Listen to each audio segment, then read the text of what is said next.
Journal of the Intergalactic Society for Biology and Materials Science. In the past few galactic rotations, the study of human endeavors has become a popular science of interest. Hundreds of articles have been published in a relatively short time that detail the unique and unbelievable adaptations the human has undergone in order to survive as the #1 top predator on a Class A1 death planet. While many species like the human possess a superior intelligence, humans also have the added advantage of physiological durability that is often lacking in their sentient counter-species across other worlds. Scientists have and continue to uncover many human physiological advantages seen in complete isolation in their species. For example, we can examine the hand, wrist, elbow, and shoulder of a human, which together produce the altogether unique ability to throw stuff, and to do it accurately. Now, of course, there are many species out there capable of lobbing objects from one area to another, but none so fast or as accurate as humans. Both the males and females are capable of an extreme degree of accuracy and speed, the power of which can be fatal to other humans if the object is thrown with sufficient strength and accuracy. In human sports, to put it gently,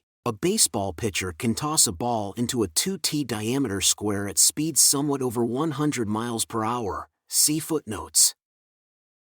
The sling and other technological advancements have helped humans become better throwers throughout the years, but even without them, the human capacity to throw is remarkably adaptable. According to popular belief, it aided human hunters in their pursuit of prey that was more nimble and swift on their home world. There are those who think it has anything to do with learning a new language. War was something Krill despised, and he despised being a part of it even more. Being a human soldier, he despised crouching in holes, creeping forward on his 8 limbs, and, worst of all, listening to the screams of other casualties. All he wanted was to return to his ship and go home. Even though Krill understood Captain Adam Ver's point about helping others, he still didn't think this was a good way to help. However, the Galactic Assembly strongly disagreed and used all their power to recruit every human crew within a 5-quadrant radius for the job. The UNC Stabby, which was a freelance vessel with a freelance crew, went where the money was, which was Planet Daxton, fighting the CRE, so Krill was stuck. As Captain Ver crouched next to him inside the makeshift bunker, his plasma rifle cradled in one arm and one leg of his pants torn up the side to reveal the silver, the Galactic Assembly had relied heavily on the throw humans at it till it solved strategy whenever a war problem arose, even after the disastrous Drev War, which nearly backfired had humans not intervened. According to Krill's understanding, Captain Ver had suffered that damage in a battle similar to this one while fighting for the Galactic Assembly against the. Despite being amputated, the captain never once complained of problems stemming from the terrible injury. Despite the dents and scrapes on his bionic limb caused by days of battling, he seemed oblivious to or unconcerned about them. Honestly, Krill had not seen anything different about the man compared to his fully grown contemporaries. Even if the guy could sneak nibbles or alcohol into forbidden areas, that tiny skill seemed to have been amplified. "We are officially in Fubar," the man said, leaning back against the nearby wall and taking a deep breath. "Ammunition is running low, the bridge has been destroyed, the chasm walls are too high to climb without reinforcements, and it seems like everyone is tied up somewhere else. It will be a while before we get help, so what do we do now? Who's trapped by ropes? Apologies, but that's just a figure of speech. Unfortunately, no one can help us get out of here." While the captain waited breathlessly and said, hold on, there is excellent news," Krill emitted a frightened moan. Krill sought solace in the optimism that was pulsating inside him. It is quite improbable that reinforcements will come to search for them either, given that their bridge has also been destroyed. The naive optimism of krill-wilted humans made it hard for them to understand the gravity of a bad situation. Alternatively, they could not have understood the significance of receiving good news. The arrival of assistance was good news. It was a good step forward that they had capitulated from the other side, but the particular set of events that had led them here was problematic. Endlessly bereft of ammunition, two armies lie stranded on a platform inside a deep pit. A massive fissure had split the canyon in half, creating a 20-foot chasm that extended into the blackness, with a low-lying fog covering the bottom. It was a peculiar sight. There was a long line of people on one side and a long line of military soldiers on the other.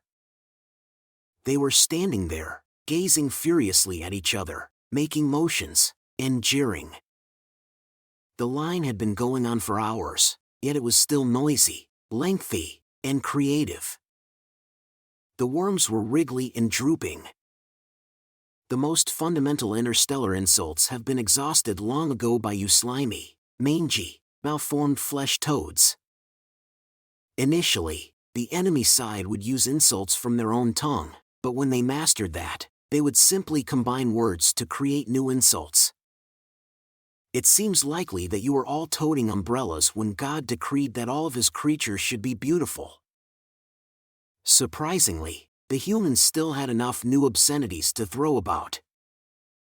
Can you tell me how many there were? They seemed to be becoming longer, more complex, and just as inventive, which Krill had to concede. Onions weep at your mere sight. Do you represent period cramps on a cosmic scale? While your mom was a hamster, your dad gave out a fragrance like elderberries. Your backbone will fall out of your jaw like a Pez dispenser as a result of my tremendous kicks. You may expect a severe rear end from me. Given that the human insult's intended meaning was probably true, Krill was confused about much of them. Despite the misunderstanding, he was adamant about not wanting to learn the captain's plan for inserting his prosthetic leg. Being that close to one another and unable to do anything must have been very irritating for both sides. The humans were a very active species, and once they got angry, it was difficult to calm them down. Every so often, one of the humans would let out its typical war cry, and the others would join in the jeers, but the crew would do their best to drown it out. The noise would be too much, what with everyone clicking their tongues and pounding their plates against each other. Until an insult arose, that is. Above the rest went into a creepy dead quiet while discussing the human side. The translation was hard for Krill to decipher, but it seemed to be primarily directed at Captain Ver, the obvious leader of their side, and mentioned him in connection to the stage of development of his own species' offspring, particularly his mother. The captain became quiet, and the whole plateau side went silent at the same time. The other side, confused by what had happened, looked around at the men's expressions in an effort to make sense of it all. Angry humans now stood in stunned silence, and the captain, whose pale skin pulsed with the thick, long-wave liquid coursing through his body, remained motionless for an eternity before silently signaling one of his soldiers to his side. Krill, accompanied by his twin brother, came to confer with the captain. He could barely make out their mumbled conversation, but you told me they were angry. There was a moment of silence while the other person replied, "Yeah, sir," before continuing, "How good were you when you were pitching in the minor leagues back home?" "It's quite remarkable, sir," the twin brother said. Even when the brother pushed him aside, his expression was one of pure joy. "Yeah, he's correct," he shrugged, almost as if to say something self-deprecating. "I may have inherited his skill, but he inherited my wonderful looks." He was on his way to the big leagues before the automobile accident. A really remarkable individual was about to emerge from him. He continues to amaze even today. As he thought about the great distance that separated them from the opposite side, the captain kept silent for a long time. He hesitated for a while before reaching down and gently grasping a rock about the size of his hand. His expression was one of measured deliberation as he tossed the rock up and down. After a brief pause, he calmly extended the rock and pointed to the tallest person, the one who had screamed the slur. "How about a fastball straight down the center?" he said, his voice filled with malice. The other man glanced at the captain and then at the rock, and a nasty grin spread over his lips. As the humans retreated, allowing him some breathing room, the Creed watched with bewildered delight. Perched on a little slope, he adjusted himself by repeatedly rotating his shoulder, stretching out his arms, and flexing his fingers. Krill had never seen a human set up for a feat this way before, so he couldn't have said what was going to happen since it was humans. Probably something including violence. Appearing satisfied, the human placed himself sideways, toes pointing parallel to the chasm. Luckily for Krill, with 4 cortical hemispheres, breaking down the following movement was a simple task. The slow Pree were still watching, amused, when the tall one's head just seemed to explode out of nowhere. The movement happened in under milliseconds, like a complex set of movements completely designed to store energy, link up the body, and release it at maximum efficiency. The left foot came up first, rising in the air a short distance and swinging slowly towards the right shoulder as the left hip rotated inwards, arms clasped at his front, the human bent at the waist, keeping his back straight and his head up, the left foot reversed position, swinging the hip back open as the right arm began to drop. The right hand sunk almost to the level of the knee as the left arm swung outwards and the left foot swung wide, moving from a parallel to a perpendicular position. The 2 feet, one so close, were now separated by a massive step. The right side of the body drooped nearly entirely over the torso, where the hips and pelvis were bent. In a sudden, explosive motion resembling a spring, the human released a surge of energy that surged up the body, reaching the hip and racing up the back. This surge of energy met its source at the shoulder, where it multiplied with the tremendous speed of rotation. With the arm flung forward, still bent, the human's chest was parallel to the chasm. As the arm swung over the elbow, adding one last snap to the momentum, the rock was launched straight ahead. The momentum carried the human's leg well above his head, and the ball soared over the chasm.